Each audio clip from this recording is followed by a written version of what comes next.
Hey there, MSPs and IT pros. Welcome to the RocketMSP podcast, the show where we ask the tough questions. Today's episode is sponsored by Comet Backup. You can learn more about them in the show's description. Today, my guest is Alex Spigel, the Chief Operating Officer of Choice Cyber Solutions. Alex, Thank you. welcome. Thanks so much for having me. Absolutely.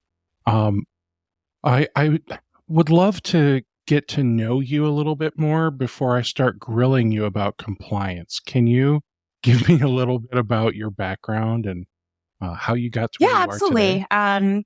So I have been in technology since high school. I was a CCNA networking magnet, went to college for MIS, kind of fell in love with the industry, and then somehow ended up starting a security and compliance business about 6 years ago.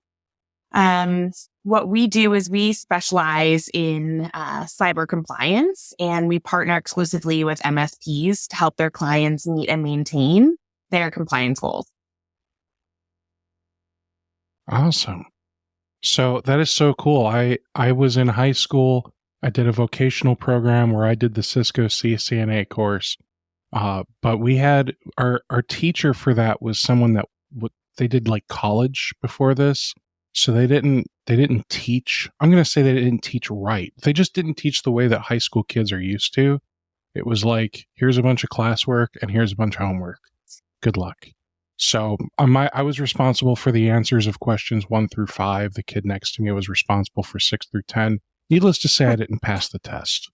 I did get my Novell NetWare for my CNA for NetWare 5 though, so that really did me a lot I also good. didn't pass the test at the time. The course is not that, but I had the opposite teacher. He was very inspiring and encouraging, and it was a great outlet for me. And there was a lot of hands-on activities. I loved playing with the switches and the routers and learning how to cable, and it was really fun. Yeah, year 2, I had a different teacher, and year 2 is so amazing. I had this guy, his name was Andy Brick. He was our teacher. He ended up becoming the I don't know what his title was, but basically the director of IT for the school after that. And he was just the same way, inspirational, really hands-on with the students. It was just a really great experience. So, when you have the right teacher, that just goes to show like the right teacher really will almost make or break your success Absolutely. in a class. So let's talk about compliance a little bit. What would you say is driving companies right now to want to become compliant? And by companies, I don't mean MSPs. I mean our clients and potential clients. So there's a ton of drivers when it comes to compliance and our client motivators. My favorite is always the proactive ones, the ones that are just, read the news, they're up at night because they're worried about cybersecurity and they want to put a structure around cybersecurity.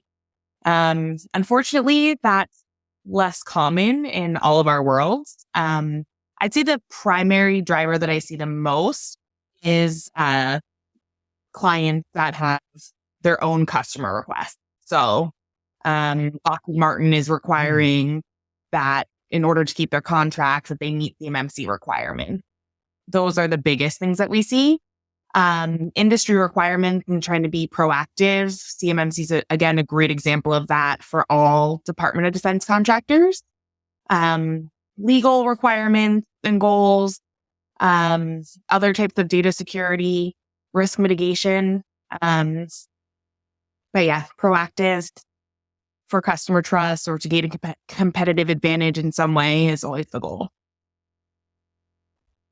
And how would you say MSPs should take advantage of this? Because the one thing I always struggle with is compliance is such a broad spectrum, right? Like you said, there's CMMC, there's defense contractors, right? So there's that whole government sector, but then there's doctors with HIPAA. There's lawyers with their stuff. There's finance with I forget, that one's like SOX, isn't it? Sarbanes-Oxley. It depends. Yeah. There's PCI DSS. I mean, there's compliance out the wazoo, and I personally believe that it's only going to get, I'm going to say worse, air quotes, because I think that regulation is coming down the pike for MSPs. And I believe that compliance is going to become a really important factor. So how do MSPs take advantage of this? And I guess to better ask the question, should MSPs like randomly pick one and focus on it, or how does Okay, this that's a work? lot of questions in one. So I'll try to answer and then circle back if I miss anything. So first and foremost, I think that anyone that has ever talked to me or seen me speak knows that I'm very adamant that MSPs eat their own dog food, put on their own oxygen masks Mhm. first, put a structure in place internally, a cybersecurity best practices framework like a NIST or a CIS version 8 or a CompTIA cybersecurity trust mark are a great place to start. It is really hard to put that structure in for clients that are dependent completely on the MSP for technology without that structure at all. They're going to need, processes around help desk tickets and different things. If you already have that in place, it makes it so much easier to help the client. When I walk into any situation, I just try to proactively listen. What is the client asking for? What do they need? What keeps them up at night? And then you can usually understand enough to make a recommendation or think about compliance from there. Um, I'm biased, but power partnering is the easiest way to get started. And then you don't have to pick Mhm. one, right? You're going based on client demand. What are your clients asking for? What do they need? You don't have to pick one and learn it. You can power with someone like us that knows 20 different compliances and can hit the ground running the next day. Um, Learning compliance internally could take a lot of time and effort. Okay. Now, that sounds great in theory, but outsourcing compliance seems even more terrifying to me than outsourcing a help desk. Because with outsourcing a help desk, it's easy for me to just like fire the help desk and find a new one, and I can supplement in between, right? Because they're my clients, I know how to support all this stuff. I'm just outsourcing to uh, maybe prevent myself from having to hire more people, so I can drive more profit.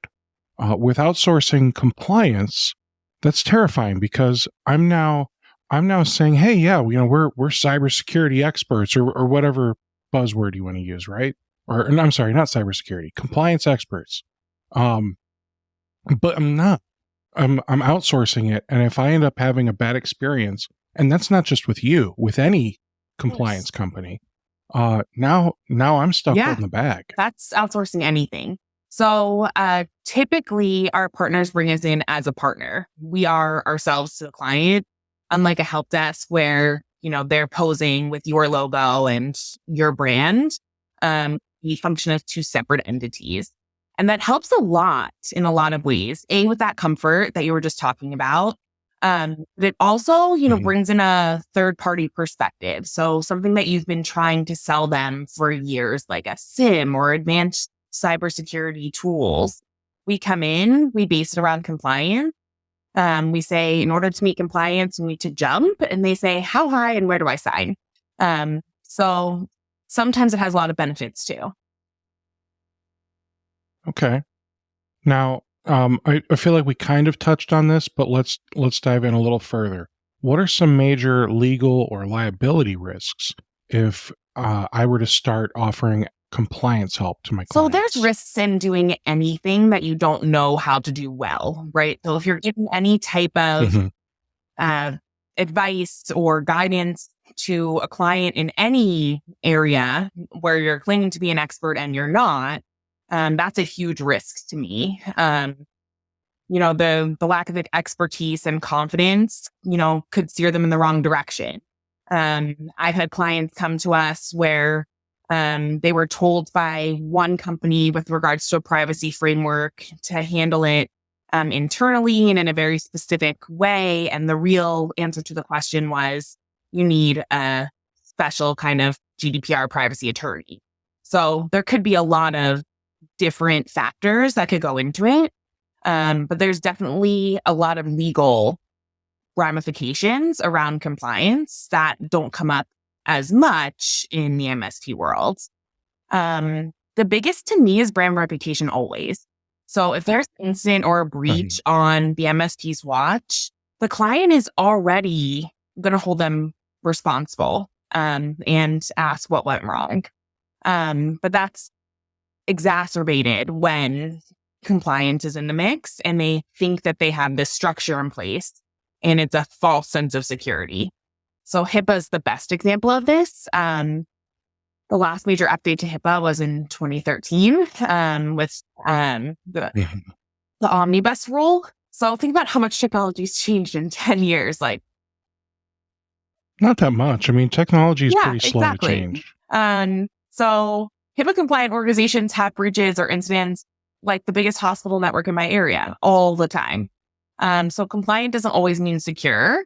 And the MSP is always looked to as that technology and security expert. So to me, that brand reputation around that is the most important. All right. Now, you mentioned HIPAA. I mean, you've mentioned CMMC. Are there like one or two key compliances that you'd recommend that we focus on first? Should it be a regulatory compliance like CMMC or HIPAA? Or should we maybe get ourselves invested into a framework like NIST CSF or CIS controls? So in most compliance frameworks, there's 3 components, and technical is only one of them. There's also the administrative and the physical. I would always suggest starting with CIS version 8 or the CompTIA trust mark. And the reason around that is that they are typically in a language that is familiar to the MSP. It's not in compliance speak. And there's a lot of resources around it to help the MSP start and feel confident in what they're learning and doing. I like that. I love knowing that it's going to speak my language. And that's the one thing I struggle with when it comes to compliance. I'll be the first to say, I have never had a client that required compliance. So I'm outside of my comfort zone here when we talk about this stuff. However, I'm comfortable enough because I know you're the person that actually knows your stuff with this. So I can ask my questions, and it's honestly I'm learning right now, just along with everyone else in the in YouTube. So thank you for doing this. Of course. By the way. All right, so realistically, how much compliance expertise does my team need before we can credibly offer these services?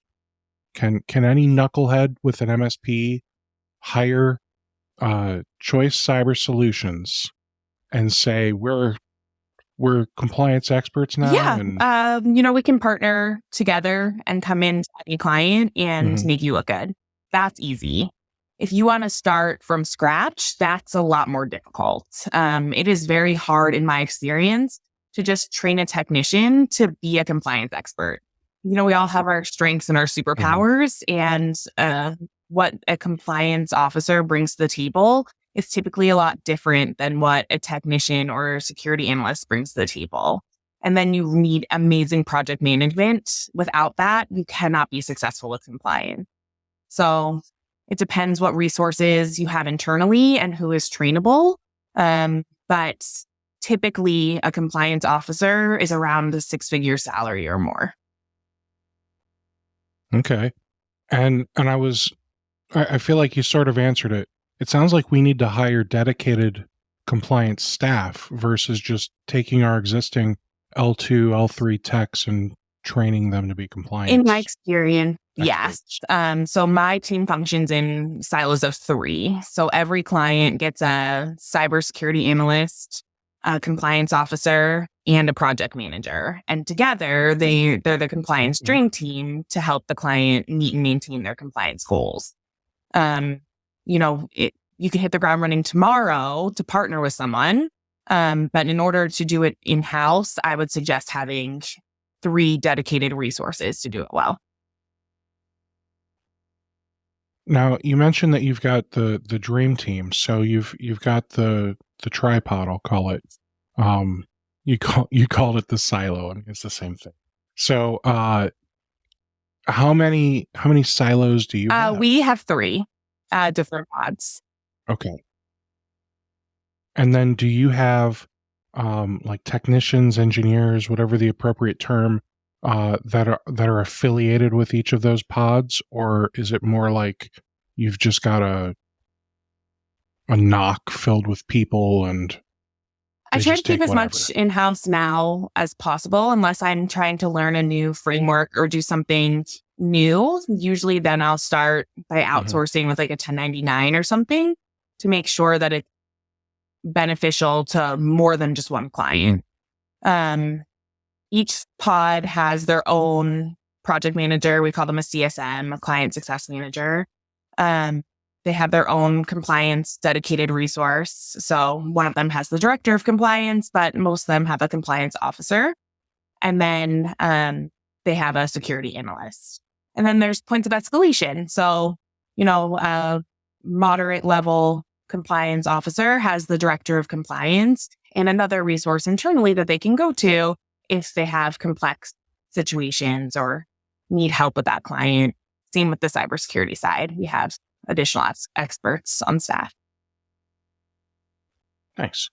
Now, I understand the concept of a risk assessment, but I don't necessarily know like what one looks like, what all is entailed when it comes to doing a risk assessment.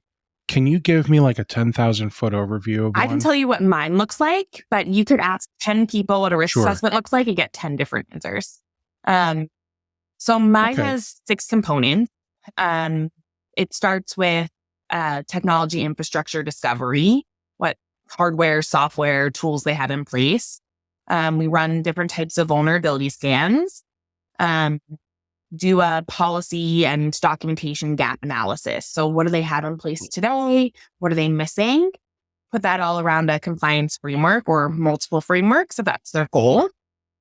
Um, we also do like an applications discovery because to me, that's always the biggest risk is applications and usage. Like sometimes it's easy. They have 3 different project management softwares and to reduce their attack surface, one is sufficient.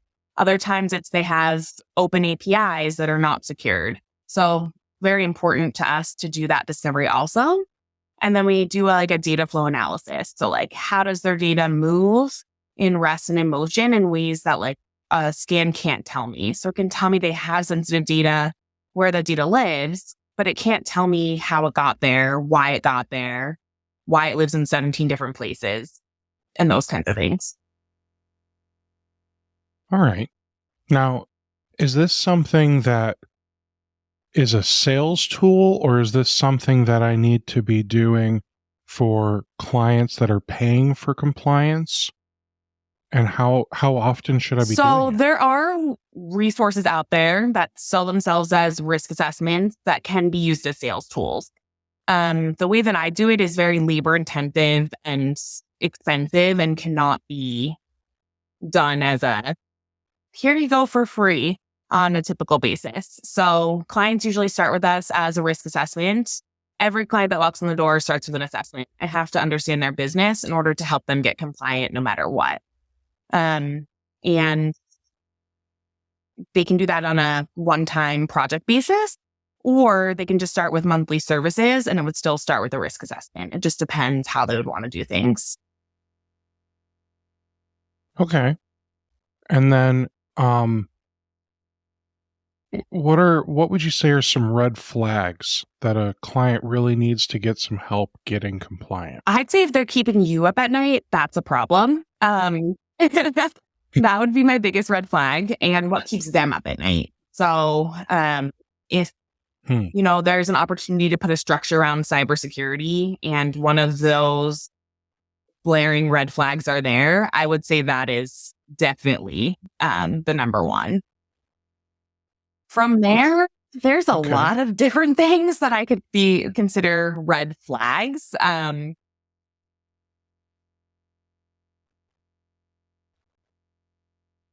I'd say what keeps you up at night or keep them up at night is definitely number one. Okay. Not a problem. So I know we talked about outsourcing, but I'm kind of curious about if we were doing things internally. What's the most efficient way to deliver compliance services without blowing my budget on billable hours?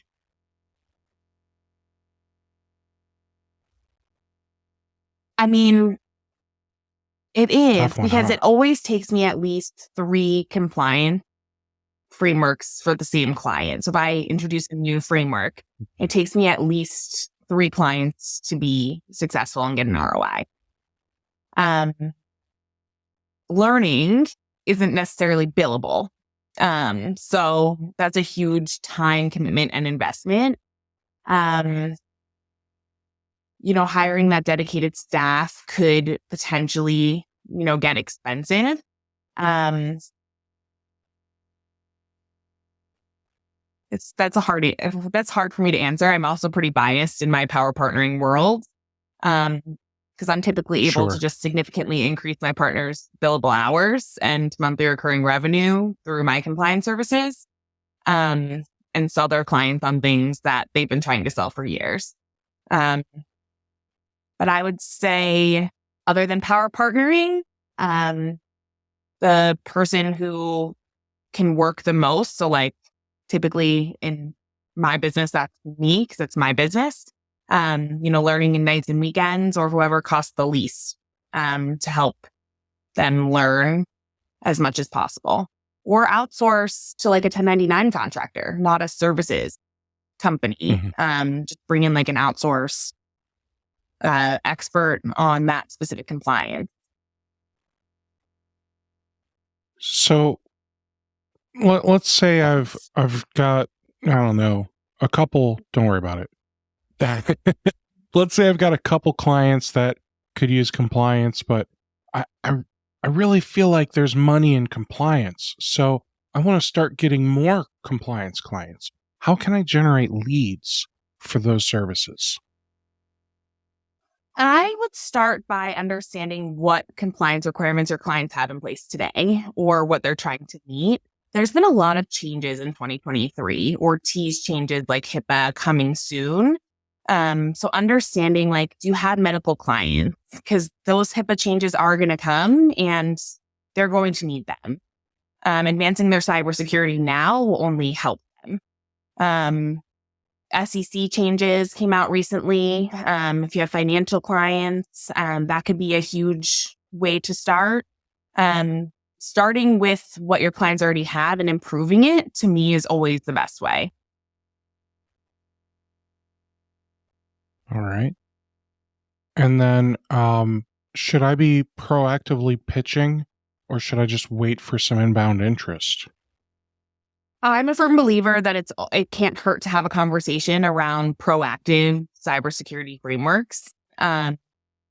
It's sometimes a tough sell unless they have real concerns around cybersecurity, but sometimes it's not. And there's a lot of business reasons to implement a cybersecurity framework. In addition to become more secure, it also helps with business efficiency, organization, make management easier. There's a lot of benefit to a business owner to implement compliance.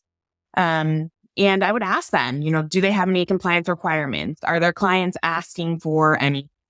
Are their clients' customers coming to them with spreadsheets and questionnaires asking for supply chain resources? Because that's a Mhm. great place to start. So if they're sending you resources to fill out on behalf of them for their client, that's a huge indicator that they're in some type of space where that's going to keep coming. And the more structure they have in place, the easier those will be. Same with insurance questionnaires and those kinds of things. It's really cool. My mom works in manufacturing, and even manufacturing is getting into compliance. They now have requirements of all their suppliers, of vendors, whatever you want to refer to them as. But she's got like a checklist of here's where all, like, for those of you familiar with IT glue, that wall board view they have where it shows you like I've got all these different types of documentation for my clients. She's got something like that where she's like, all right, I've got all this information for X, Y, and Z suppliers. It's really cool, like what some of these companies are starting to do. What would you say is the most interesting sector that you've gotten into with compliance? Has there been one that's been like, oh, this is exciting, I never I thought love of that this? question. I think everything new is exciting. I love the startup world specifically, Yeah. even though it's typically hard to get them compliant because they have nothing to work with. My favorite client is a print services client.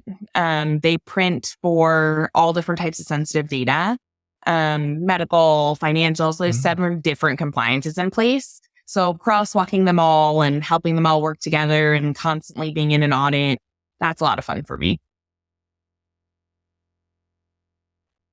That does sound, I guess print sounds boring to me. I'm not going to lie, only because it's not exciting. You know, you walk in, there's like a warehouse filled with printers or something is what I imagine. And then they've got offices and people are checking off boxes and making sure everything's compliant. That just sounds blah.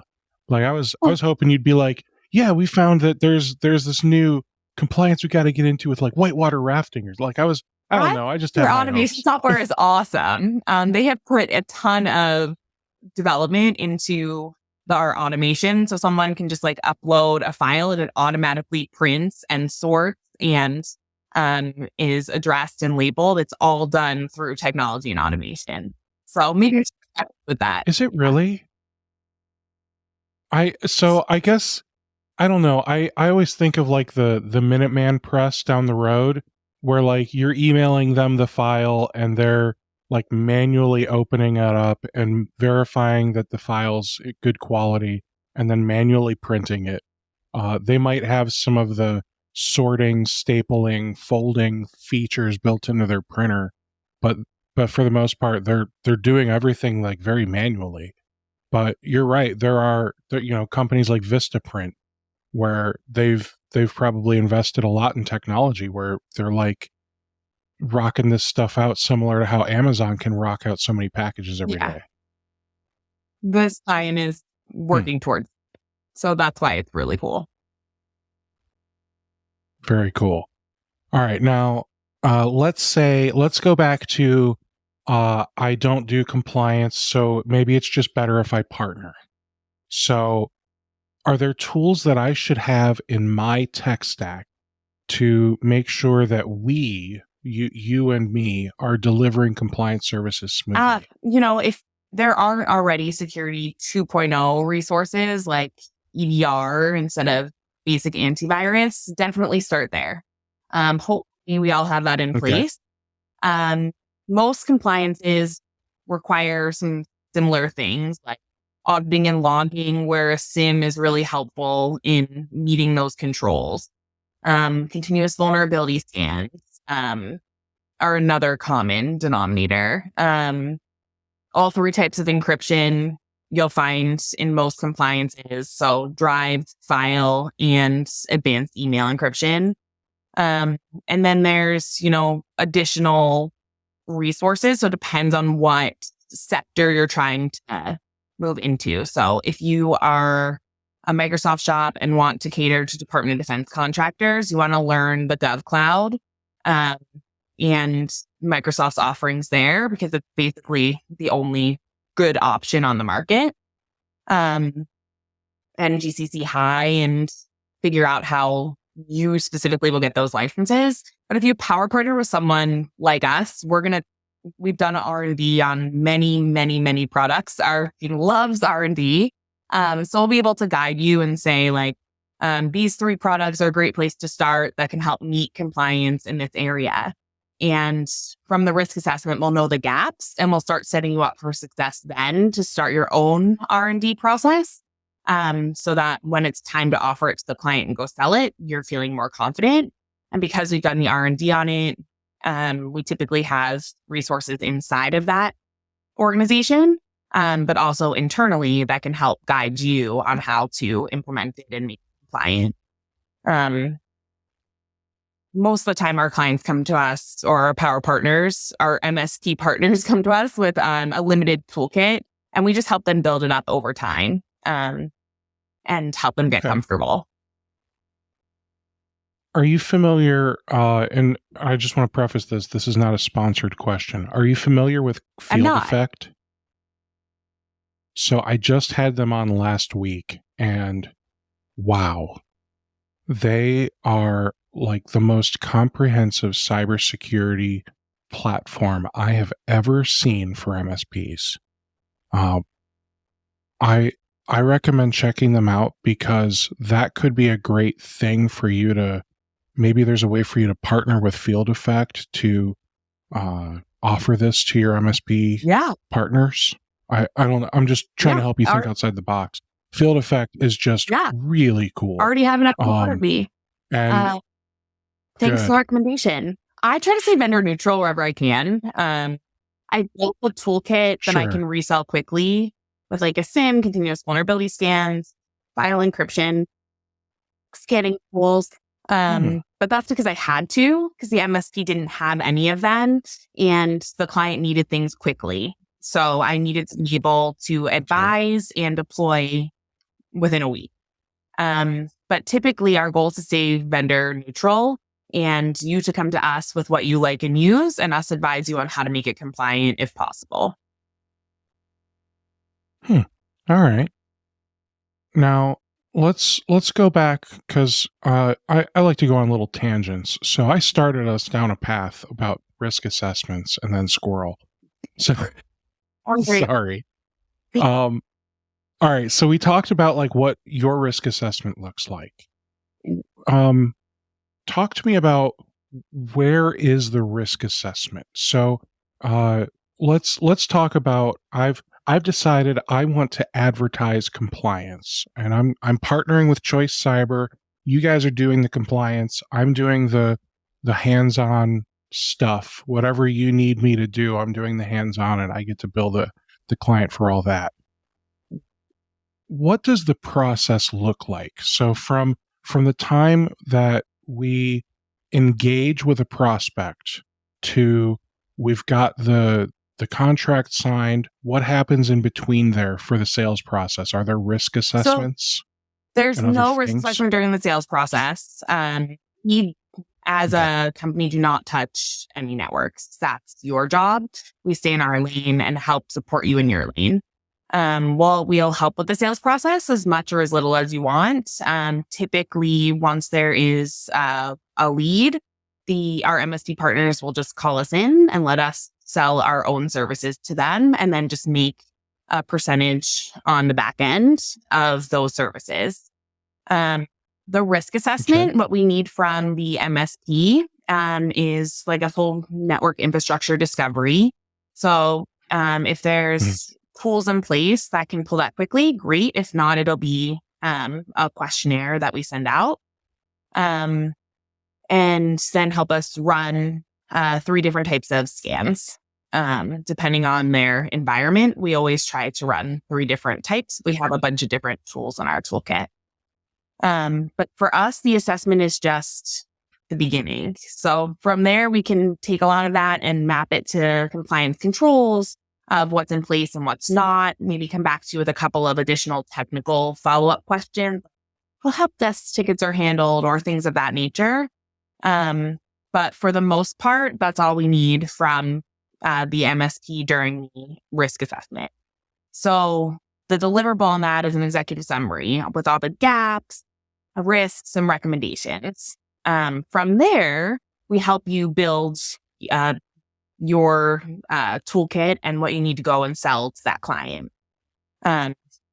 So whether that's advanced technology tools, a bundle of hours to get projects done, almost always more advanced Microsoft licenses, and those kinds of things. So we'll help you build all of that out and tell you what needs to be done. So we're not just going to be like, oh, go sell G5 licenses to this client. We're going to say, this is how email encryption needs to be set up. This is, how every individual thing needs to be done, and set you up for success.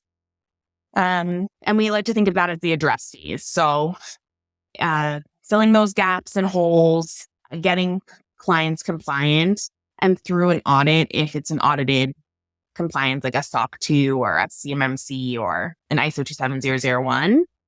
And then from there, we call it maintain. So compliance doesn't start and stop. There's no finish line at the end of the day. It's more like a circle. So usually at the time, we go through the audit, it's almost time to start the annual risk assessment and do things all over again. But there's a hefty workload in keeping clients compliant on an ongoing basis. So that typically looks like tools and monthly recurring revenue for your team. Sometimes additional time and effort, but just continuing on the path of doing that same thing every single year. That almost sounds, I don't know, repetitive and boring. So sorry. Is that a dog? It is a giant mastiff, yes. It sounds like it. I work from home. Thankfully, she's a quiet puppy. I call her my lap dog. She's a 75-pound pit bull. She likes to lay on top of me. So I get I it. sent my little pitty to school today because he would definitely be Oh. Well, he wants in too. No, he's next to me. My husband was in people, so he's barking at his own owner. He's not the brightest tool in the shed. Hey, he hears noises. He's protecting you. He's a goodest boy, right? All right, so let's talk about some compliance stuff. Are there any emerging compliances that should be on our radar right now as MSPs? There's always new compliances coming out. But are there some that, for lack of a better term, matter? I would never start there. If you're learning compliance, starting with emerging compliance is never a great place to start because there's never great resources out there to learn. A lot of times it's like navigating the Wild West and creating your own resources. So if you aren't familiar with compliance language and a lot of different compliances and how they could potentially interpret this compliance standard, it's not a great place to start. I would start with the evolving changes and the most recent changes of frameworks that are common. So like I was saying, like the SEC recently changed. HIPAA has been teasing us all year that they're coming out with changes soon. CMMC is a newer compliance with resources that has changed 1,000 times and is going to change probably more before they have a finished product they're coming. CMMC seems like I keep seeing all these wacky headlines like CMMC is dead and everything else, but it doesn't seem very dead because people keep talking about it. So is there something simple that you can say about CMMC to MSPs to help us understand what the current status is and, I don't know, what we should expect from CMMC in the next, 12 months? I can't speak on exactly what we'll see in the next 12 months because they seem to change their mind every day. It's not that often. That's a bit of an exaggeration, but it's often.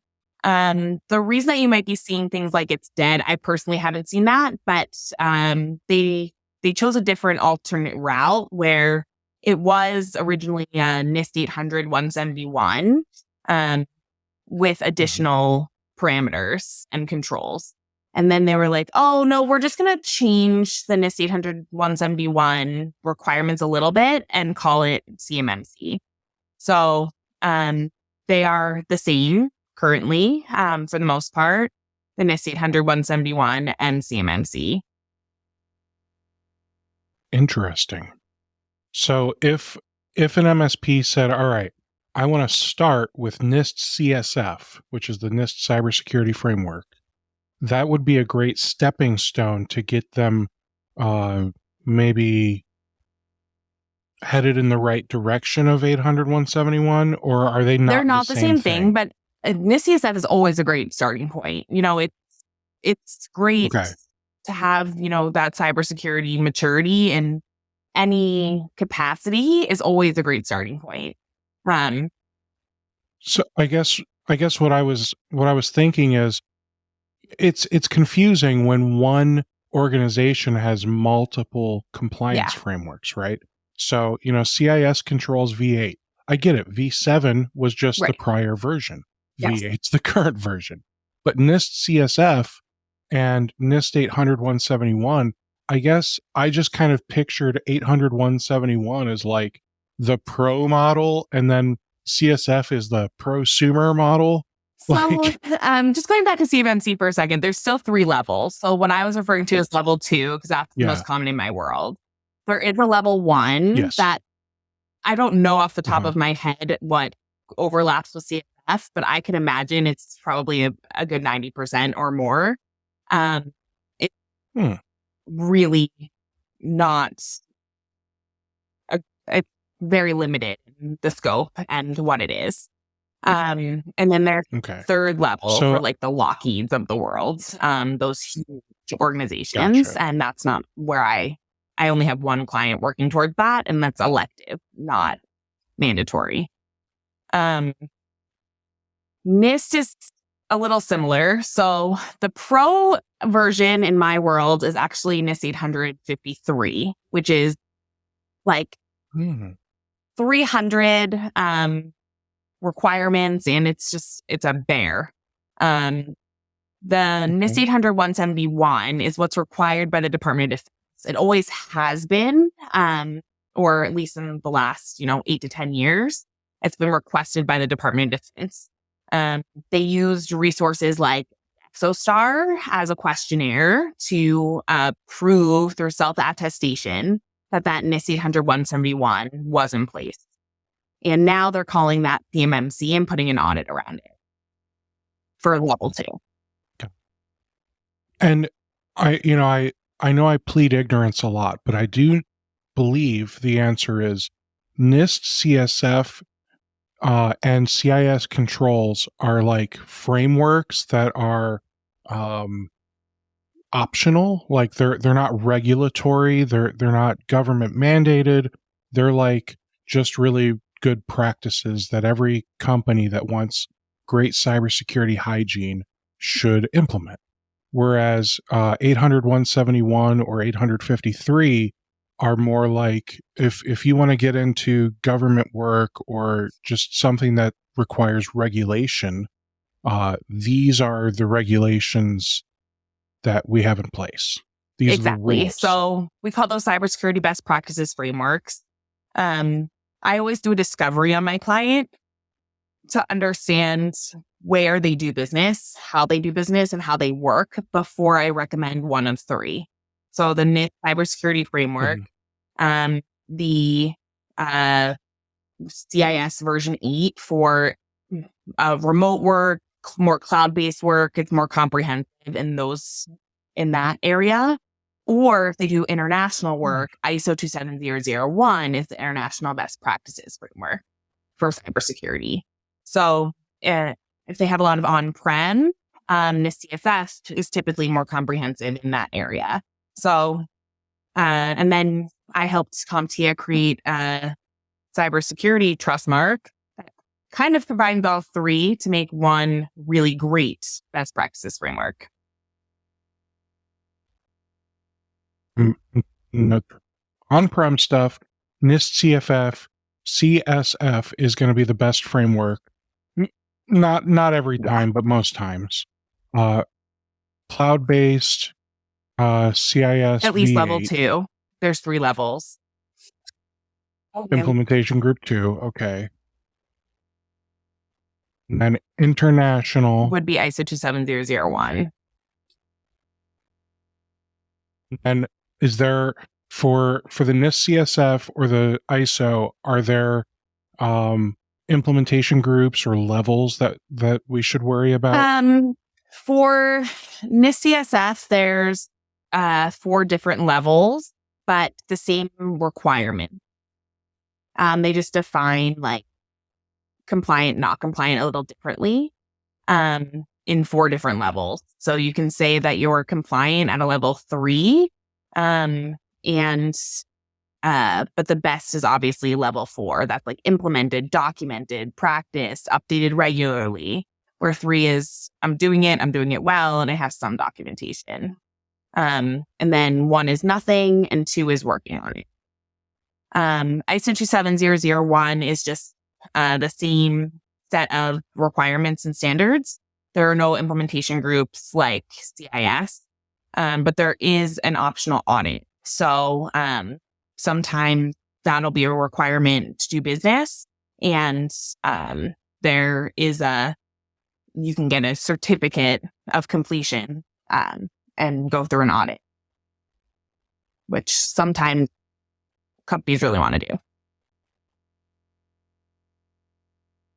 do.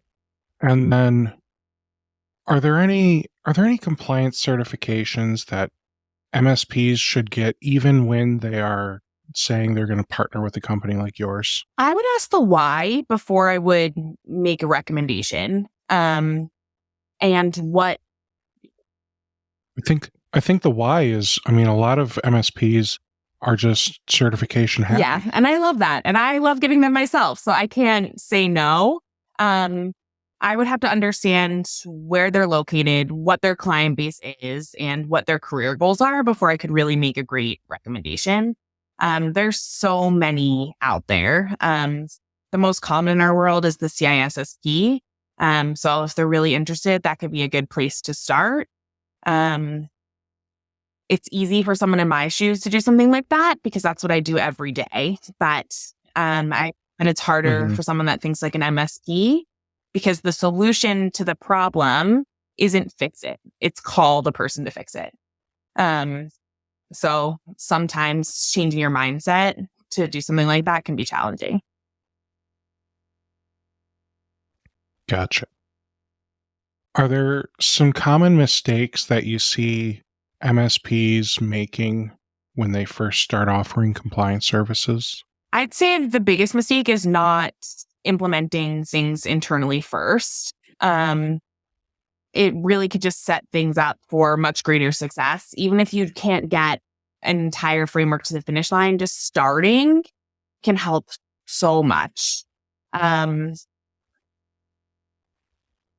There's just so many to list. Thinking that a GRC platform equals compliance services provider. That is not the same thing. One is just software that has the questions in it, and one is, a comprehensive resource to provide guidance. And compliance services is really like a consultative approach to help the whole business, and a GRC platform alone cannot do that. That goes hand in hand with underestimating the complexities of compliance. But it all comes down to providing the client with inaccurate guidance or advice or resources, the same as anything. Something that I would caution is I'm starting to see more and more. I just saw something where somebody was offering download Excel spreadsheet, workbook, whatever you want to call it, that they basically take all of Microsoft 365 and align it to CIS V8.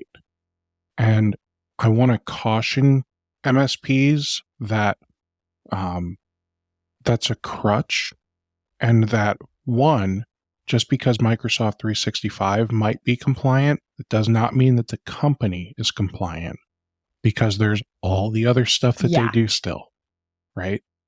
And then 2, if you're relying on somebody else's workbook, what if they got it wrong and you're not educating yourself and just, understanding the compliance well enough to know, oh, you know what? This says I need to check this box, but really I need to be checking this box in order to be compliant the way I want to be compliant. Absolutely. Those are great points. Also, it's only the Microsoft world. So what company only functions in Microsoft? Like a password policy is a great example of this. How it's set up in Microsoft and done through your Active Directory or Azure AD is maybe different than how some of your project management software or your CRM or other places that store and transmit sensitive data. So it's not always just one size fits all. It's one tiny aspect of a complex question. Yeah. And I'll also say this, that making your own company compliant internally,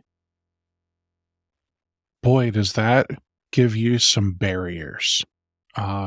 Simple things like, you need to have policies as to what your employees are allowed to do on their machines, or what company data are they allowed to put on their personal devices, like their iPhone or whatever.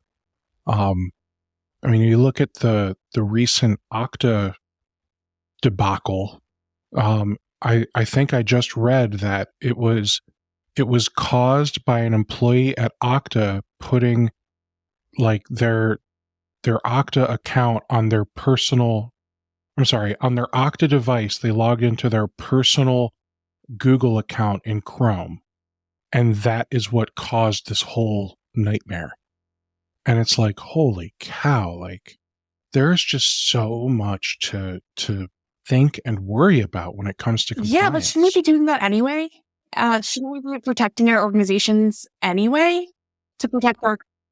Yeah, yes, but you gotta think, like, a lot of us MSPs that have been doing this for 10, 20 years, things were a lot different when we started. And unfortunately, there's that phrase, you can't teach an old dog new tricks, for a reason. So when you think about all these, MSPs that have been doing this since the 90s or early 2000s, man, it's just so different. I get it. But I think we all got into this industry because we like learning new tricks and like learning new things and like the constant evolution and changes. And compliance just puts a structure around what we need to do for cybersecurity. Those things really should be in place to protect your clients no matter what. Like, what happens if someone gets into your IT glue? That's a problem. You have the keys to every client kingdom. Protecting that should be a priority. It should. And I don't disagree with you. I'm simply saying that sometimes your employees make this harder than it needs to be. They're weakest link, always. In any organization. Yeah. Always. So let's talk about compliance making me some money. I've got two statements, two questions. One, realistically, how long until I start to see return on investment from compliance services as an So MSP? our partners see an ROI within 3 to 4 months of starting with us. If doing things internally, I guess it would depend on how much is invested and the resources chosen. I would venture to guess it takes at least 90 days to train a new team member, and then you have to do R&D on security tools, find a GRC platform, and the list goes on. So yeah, let's not worry about internal. Let's just worry about we partnered with Choice Cyber. And let's just pretend we're not going to worry about our internal compliance. We're just worried about revenue driving stuff. Is there like a fee to sign up and partner with you? It's all free. Our partners typically make 10% on whatever monthly services we have in place. And then we help them sell monthly recurring resources and projects to the client based on their compliance needs. So typically that's anywhere in the ballpark of, it depends what they have in place today, right? If they have regular antivirus software, I can probably quadruple that. If they have, EDR and more advanced technology, sometimes it's just adding, a couple $1,000s additional a month, depending on how many devices they have and those kinds of things. Hey, that's like a new iMac every month. Yeah. The best part is that, compliance really requires these very specific parameters around technology and cybersecurity to meet these very basic standards. Mhm. So clients that are motivated to get compliant are typically more willing to invest in whatever it takes to meet their goals. Very good. Now, I think you answered it, but I want to clarify with a question. We called this today, use compliance to easily double your revenue. So how are we easily doubling the revenue? Is it simply from the 10% cut we get? Are you charging that much, or is it because of all the projects and upsells Definitely that not we the get to make? 10%. That's, a couple $1,000s a year typically. It's from the projects that you are going to go in and do and the new monthly recurring revenue that you're going to get. So I've been in countless situations where an MSP partner has warned me the client won't spend, they won't buy this or that. Um, and uh, Typically I walk in and say, you have to jump because of compliance. And they say, how high and where do I sign? Um, I had a benefits company that needed HIPAA. We were brought in by a long-term partner, and he basically advised us that they were never going to agree to anything, that everything he had done for the last couple of years had shut down. They don't have a budget, etc. And he had tried so many times. Within 6 months, we had more than doubled his recurring revenue with the client, given him a 100-hour project to migrate their Office 365 and a couple of other things. And that doesn't include our services or commissions. Now, with Choice Cyber, if we recommend your company to one of our clients or prospects or whatever, are you doing all of the compliance for them? Like, let's say, for example, it's a doctor's office and they need to be HIPAA compliant. Are you helping them with, I don't know, like making sure the doors have fingerprint technology to keep, like, you're doing all of it, right? Yes, I wish HIPAA required fingerprint technology, maybe in those updates. But I don't know. yeah, I just made it well, up. we would advise you on the technical side always. You would be our physical boots on the ground. So if we needed like evidence and Mhm. photos and those kinds of things, and you were already sending a tech on site, we'd ask you to take those photos. But we would handle all the administrative and the physical side of things. Okay. But I guess I just want to clarify my question. You're handling all aspects of compliance, not just IT Right. compliance. Even though we're the ones doing the IT work, you're also going to facilitate compliance when it comes to paperwork and whatever else, We do the insurance and all that, right? policies, the Okay. procedures. We help with all the documentation. We handle everything. We specialize in cyber and privacy compliance. There are so many compliances out there, like QA compliance and different things. Those are not our wheelhouse, but we do have power partners that we could bring in to help your client any compliance goals that they come to you with. So what I'm hearing sounds too good to be true. And let me say why. So as an MSP, I sign up to become a partner of Choice Cyber Solutions. Let's say I've got a doctor's office. I need them to be HIPAA compliant. They're not currently working with anybody. I say, why don't you talk to Alex? They do. They sign up, and now you're going to give me a cut of whatever you charge them, which might be a couple thousand a year because I don't know reasons. And then there's also a whole bunch of projects that I'm going to need to do, which I might not have said it the right way to get them to purchase it. But now that they've got a compliance, are you technically a compliance officer for them at that point? Usually, Or okay. So now that they've got a compliance officer in place saying, hey, we can't be compliant unless XYZ happen, you move mountains and get them to sign on the dotted line. So working with you is just going to make us a bunch of money, and I don't see a downside. Is there a downside? What's the downside? There's got to be a so gotcha here. it takes your time and energy, and we need a dedicated resource from your team. Nothing is for free. To make money, you have to give Sure. us resources to help you make money. Um, But yeah, it's that easy. If you don't have the resources in place, if you're stretched too thin and you can't give the client what the services that need to be sold, that's the only challenge that I've ever really run into when it comes to those concerns that you just mentioned. Other than that, if you have the resources to dedicate and, the time to build a client, yeah, it's that easy.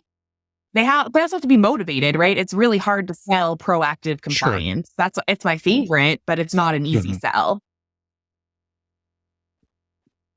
And with that, there are other compliance companies out there, and I can't even think of them right now. I'm sure there's some that specialize in like HIPAA, for example.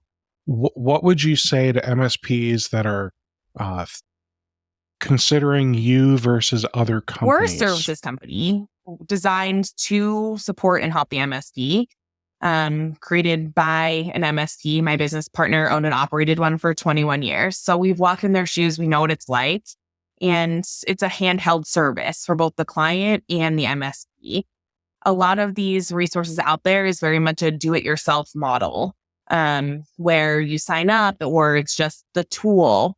And the GRC platform, there's like a chat bot that you can ask questions. This is not like that. We do everything, and all you have to do is implement some new technology and help make our lives easier by answering questions and only things that apply to technology in your wheelhouse.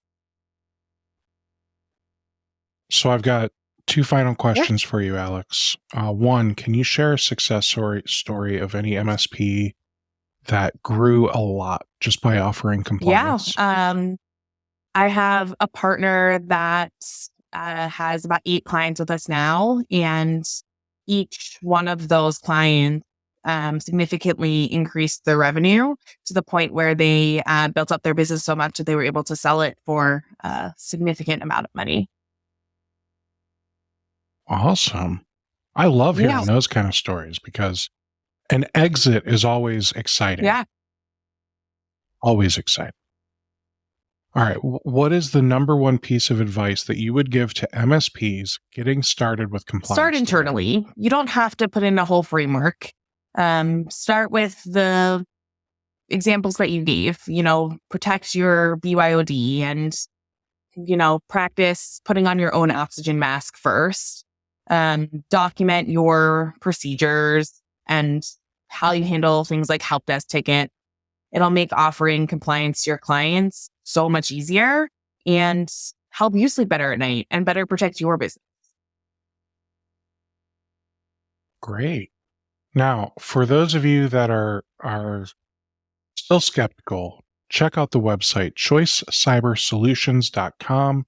You can learn a little bit more about the company. You can even hit the button up on the top. It says talk to an expert.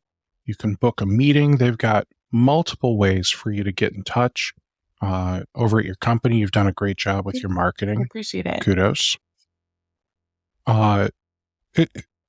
You mentioned it. It's typically around like a couple thousand a year. Is that pretty standard, or obviously it depends on the size of the company, the type of compliance, etc. But is that like a good starting price? Commissions for the MSP. Typically it's around $3,500 a month and up, depending on what they need. And again, we'll sell that for you. Okay. Sure. It's just good to understand, like, I know that already has put a barrier in front of some of these MSPs, right? Because they hear, $3,500 a month. There's no way Dr. So-and-so is going to sign up for that cheapskate. Yeah, can't hurt to try. And with Furio, if we could, help you figure out a best path moving forward. But a client that's motivated will find the budget, in my experience. Mm-hmm.